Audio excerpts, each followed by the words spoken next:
arrived at the Struggle Kids camp here at Brakwater this morning and found them clearing land in the Ndilimani farm in protest of the meetings that took place this week between their leaders and government.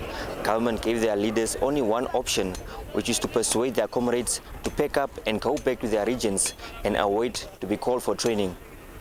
When we were registered in 2008, we were not asked to go for school, but we were registered with the reason to be given job. We don't think that the Secretary to Cabinet George Simataa is working in the goodness of the struggle kid, because all he's telling us is just school that we don't want. He's trying to force us to do what we don't want. And we think that we want our responsibility to be given to someone else apart from Simataa George, because he don't care with the struggle kid. They accuse their leaders of failing to persuade government to give them the jobs that they so desperately need. Somehow their leaders are stuck between a rock and a hard place because they can't persuade government to give them the jobs, and they also can't persuade their comrades to return to their homes.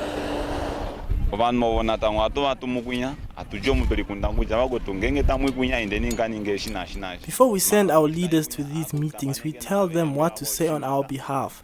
But when they meet Simataa and his officials, they end up making deals and accepting what they are being told.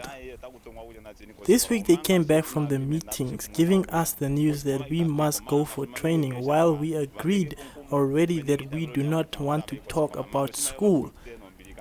They are leading us nowhere, because it seems that they have given up on our cause of getting jobs.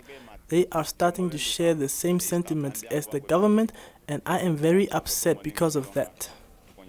Just imagine I walked all the way from Okango, where I left my wife and children, to Windhoek just to get a government job and to put bread on the table.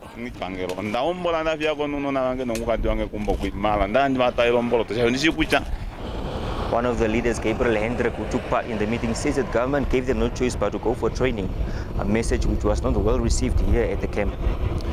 When we came back to the camp and tell them that what George Simataa said, that there is nothing else that we can do, we must go back to our allegiance, so that we'll wait for our councillors and for our governor and to confirm that we are in the system. And once you are in the system, you have to wait for the call. The governor will call you and will tell you when the day you go for a training. And once we told the group what George Simataa said, the group totally said no, that they are not going anywhere. Since the government itself already told or already promised that there was no implementation of school. Though George Simataa said it's a new government which was implemented last year, 2016 July, that each and every struggle kids around this world will not get job, otherwise will go through training. I asked one struggle kid what does he think makes them so special, and he told me that they are unique because they are only born once. There will be no other group in the future called the struggle kids. They must know that they are the reason behind our situation which we are living today. Because if they were taking us to school before we came, the time we came out of the country, the situation we are living today, we would not living in that situation. They are the reason they are the reason behind our situation. Therefore, they must handle everything that we are doing. They are replying us with fire, and we are going also to reply with them fire.